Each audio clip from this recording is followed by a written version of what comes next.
August 31ஆம் தேதி முதல் சாரா உதவித்தொகை பெறுநரின் மைக்காட்டுக்கு நேரடியாக அனுப்பப்படுகின்ற நிலையில் மோசடி கும்பல்களின் தந்திரங்களில் பொதுமக்கள் ஏமாற வேண்டாம் என்று நினைவூட்டப்படுகிறது. மைக்காட் வைத்திருப்பவரின் தரவுகளின் அடிப்படையில் தகுதி தானாகவே தீர்மானிக்கப்படுவதால் 100 ரிங்கிட் உதவித்தொகை பெறுவதற்கு எந்தவித முன்பதிவும் விண்ணப்பமும் தேவையில்லை என்பது குறிப்பிடத்தக்கது. இந்நிலையில் மொத்தம் 22 மில்லியன் மலேசியர்கள் இந்த டிசம்பர் 31ஆம் தேதி வரை பயன்படுத்தக்கூடிய இந்த உதவித்தொகையை பெற தகுதியானவர்கள் என்று கூறப்படுகின்றது. இன்று முதல் திரையில் காணும் அகப்பக்கத்தில் உள்ள அதிகாரப்பூர்வ சாரா போர்ட்டல் வழியாக தகுதி சரிபார்ப்புகளை செய்யலாம் என்றும் இது பங்கேற்கும் கடைகள், வாங்கும் வழிகாட்டிகள் மற்றும் அடிக்கடி கேட்கப்படும் கேள்விகளின் பட்டியலையும் வழங்குகிறது.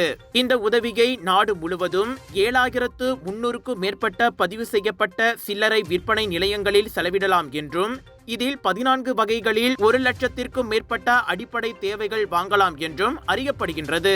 உதவி பெறுபவர்கள் தேவைப்படுபவர்களுக்கு உதவி செய்வதோடு தொண்டு நிறுவனங்கள் அல்லது வழிபாட்டு தலங்களுக்கு நன்கொடையாக பொருட்களை வழங்கும் திட்டத்தையும் அரசாங்கம் அறிமுகப்படுத்தியுள்ளது.